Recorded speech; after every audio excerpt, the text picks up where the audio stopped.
Chapter 12. Killer Kane had a kid who got no brain. I feel real bad for Freak because he hates it when people try to rub his head for luck. But I don't say a word. I just run us home, thumping the short way back around the pond. And my big feet never even trip me up because I'm on automatic. I'm this running machine. Whoa, Freak says when we get to his house. Now that was an adventure, huh? An evil dude like Iggy Lee. We were lucky to get out of there alive. Freak goes, no way, that was all talk. Yeah, right. The real deal is that I was scared the whole time I was there, and so was Freak, even if he won't admit it now. That stuff about my father was true, Freak says, studying his fingernails and acting real cool again. The fair Gwen won't talk about it. All she says is, he made his decision and I made mine. But I know he ran away because of me. And you know what? What? Good riddance to bad rubbish. For some reason, that really gets me laughing. Something about the way he says it.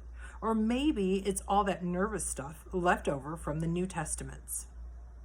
Whatever, I'm rolling on the ground like a moron, and Freak is strutting around and saying stuff like, Loretta, my queen, wouldst thou accept my hand in marriage? And, Sir Iggy, wouldst thou do us all a big favor and fall upon thy sword? And I'm laughing so hard I can hardly breathe. Everything is pretty much okay after that. One thing we don't do, though, we don't talk about my father, good old Killer Kane, which is fine by me. School. For the last week or so, it's like getting jabbed with a little needle every time I hear that word. Graham is trying to pretend how excited she is. I'm finally in the 8th grade. Like this is a really big deal, which is a joke, because the only reason I got passed from 7th grade is because they figured this way the big butthead can be, quote, someone else's problem. Thank God. We've had quite enough of Maxwell Kane, unquote. Graham takes me out to the mall to get new clothes, which is about as much fun as going to the dentist. Except maybe worse, because at least at the dentist, you're mostly just in a chair with the door closed. Where at the mall with Graham, it's like, hello world, here I am, take a good look. This girl at the shoe store, she got a little smirk and she goes, 13 triple E? Do they make shoes that big? And Graham goes, I'm quite sure they do, dear. You go ask the manager. And then she looks at me and she goes, Maxwell, this is not major surgery, so will you please, as a special favor to me, wipe that wounded look off your face and try to be polite? Yeah, right, the manager, when he comes out with these brand X running shoes, he wants to help me take off my old shoes. Like, he's pretty sure I can't do it by myself. But I give him this look, and he backs off and lets me do it myself. I wish you'd tie those laces, dear, Graham says, when I'm squishing around in the new shoes. That's the fashion, the manager says with his heh laugh. Actually, they're designed that way. You don't need to lace up. Just to prove what a jerk he is, I tie up the laces and make Graham happy. Which is funny sometimes how little it takes to make her happy. Except you can't really figure what until you've already done it. Does that make any sense? Finally, we escape from the mall and I've got enough new clothes to last me, as Grim points out, a week or so. You could just keep letting down his cuffs, Grim says, except they don't have cuffs now. What am I thinking? I think he looks quite handsome, Graham says. Maxwell, please turn around and keep your shirt tail tucked in. Leave him alone, Grim says. He's not a fashion model. I just can't get over it, Graham says. Our little Maxwell is growing up. Growing is right, Grim says. The boy is certainly growing. The deal is, Freak and I get to be in the same classes. He made the fair Gwen go in and see all these people at the school. Because I wasn't supposed to be in the smart classes. No way. And finally, they all agreed it would be good for Freak having someone to help him get around. Graham acts kind of worried about it, and she doesn't want to sign the papers. Like she thinks the LD class has done me a lot of good or something. And being in the genius class is just going to make me slower and dumber than ever. But one night I come up the cellar stairs real quiet and Grim is saying, let's give it a try. Nothing else has worked. Maybe what he needs is a friend. That's the one thing he's never had with all those special teachers. And the next morning, she signs the papers. And when we get to school the first day, Freak helps me find my name on the class list, and it's true. We're all in the same classes. At first, all the other kids were so into looking cool and acting cool and showing off their new outfits, they hardly noticed us in the hall. Freak riding high on my shoulders, or the deal where his desk is always next to mine.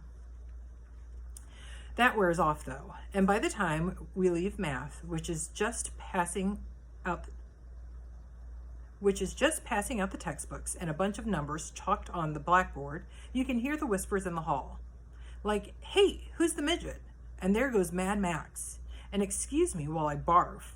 And look what escaped from the freak show. And oh my God, that's disgusting. Maxwell Kane? This is from Mrs. Donnelly, the English teacher. She's new to the school. And when I nod and raise my pencil, she goes, Maxwell, will you please stand up and tell the class something about your summer? Which, if she wasn't new to the school, she'd know better. Because getting up in the class and saying stuff is not something I do. Maxwell, she goes, is there a problem? By now, there's a lot of noise and kids are shouting stuff like, forget it, Mrs. Donnelly. His brain is in his tail. Ask him to count. He can paw the ground. Maxie Pad, ask him quick about his dad. Killer Kane had a kid who got no brain. Mrs. Donnelly had this look like she stepped in something and she couldn't get it off her shoe.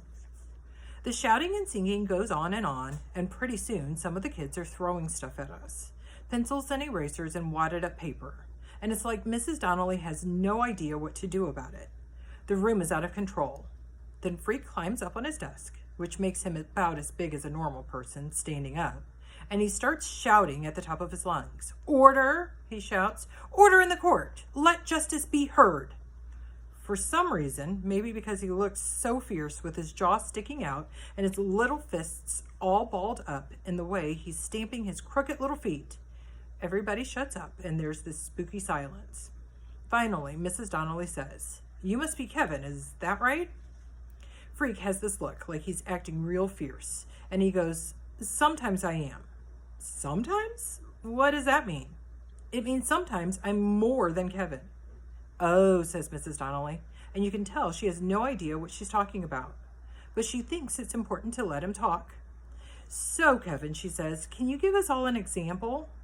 Next thing I know, Freak has his hands on my head, and he's getting himself on my shoulders, and he's tugging at me in a way that I know means stand up, and so I do it.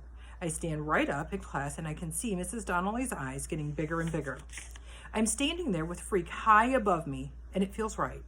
It makes me feel strong and smart. How's this for an example? Freak is saying. Sometimes we're 9 feet tall and strong enough to walk through walls. Sometimes we fight gangs. Sometimes we find treasure. Sometimes we slay dragons and drink from the Holy Grail. Mrs. Donnelly is backing up to her desk, and she says, oh my, that's very interesting. I'm sure, but could you both just sit down? But Freak is riding me like he's the jockey and I'm the horse. He's steering me around the classroom, showing off. He's raising his fists and punching it into the air and going, Freak the Mighty, Freak the Mighty. And pretty soon, he's got all the other kids chanting, Freak the Mighty, Freak the Mighty, Freak the Mighty, even though they don't know what he's talking about or what it means.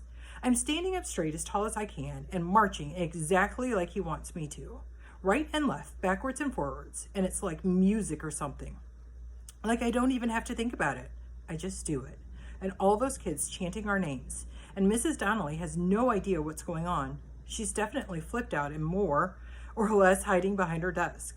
The whole class is raising their fists in the air and chanting, Freak the Mighty, Freak the Mighty, Freak the Mighty.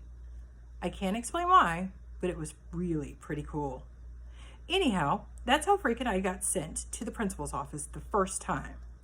Mrs. Addison, she's the principal, she takes one look at us waiting outside her office and she goes, what have we here? I'm afraid there has been a slight misunderstanding, Freak says. If you'd be so good as to allow me to explain. Mrs. Addison, this is really serious acting. Mrs. Addison is this really serious acting black woman with tight gray hair in a bun, and these suits that make her look like she works at a bank or something. She has this funny little smile, like she's sucking on a lemon, and it quick turns sweet. And then she goes, "By all means, let's hear what you have to say. Convince me." I can't really remember what Freak said, except that he used so many big words that she had to keep looking stuff up in his dictionary, which she seemed to get a real kick out of. But the important thing is, whatever Freak told her, she fell for it.